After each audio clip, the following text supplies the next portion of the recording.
आज 2 मई 2026 से ज्येष्ठ मास की शुरुआत हो चुकी है। यह महीना धर्म, तप और दान का विशेष समय माना जाता है और शास्त्रों के अनुसार इस दौरान किए गए छोटे छोटे उपाय भी कई गुना अधिक फल देते हैं। इसलिए यदि सही नियम और श्रद्धा के साथ इन उपायों को किया जाए तो जीवन में सुख, शांति और समृद्धि तेजी से बढ़ती है।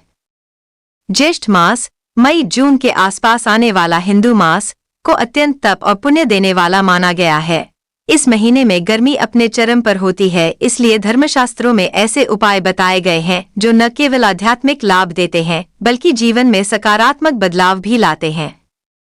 सबसे पहला और सबसे महत्वपूर्ण उपाय है जलदान। ज्येष्ठ मास में प्यासे को पानी पिलाना सबसे बड़ा पुण्य माना गया है। इसलिए रोजाना किसी जरूरतमंद को ठंडा पानी, शरबत या मटका जल जरूर पिलाएं। इससे पितृदोष शांत होता है और घर में बरकत आती है। दूसरा उपाय है पीपल के पेड़ की पूजा। हर सुबह स्नान के बाद पीपल के वृक्ष पर जल अर्पित करें और शाम के समय दीपक जलाएं। ऐसा करने से भगवान विष्णु और माता लक्ष्मी की कृपा मिलती है और घर में धन धान्य की वृद्धि होती है। तीसरा उपाय है भगवान विष्णु की उपासना।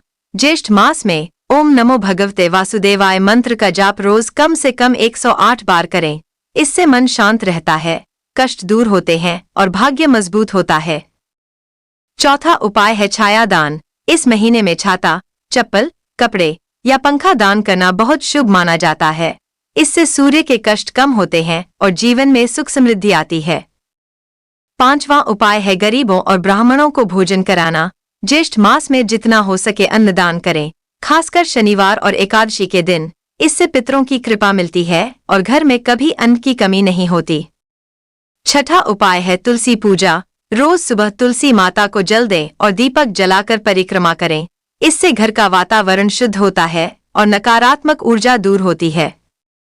सातवां उपाय है सूर्य देव को अर्घ्य देना।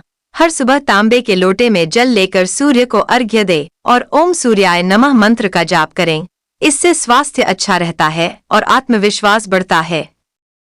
आठवां उपाय है व्रत और संयम। ज्येष्ठ मास में एकादशी और पूर्णिमा का व्रत जरूर रखें।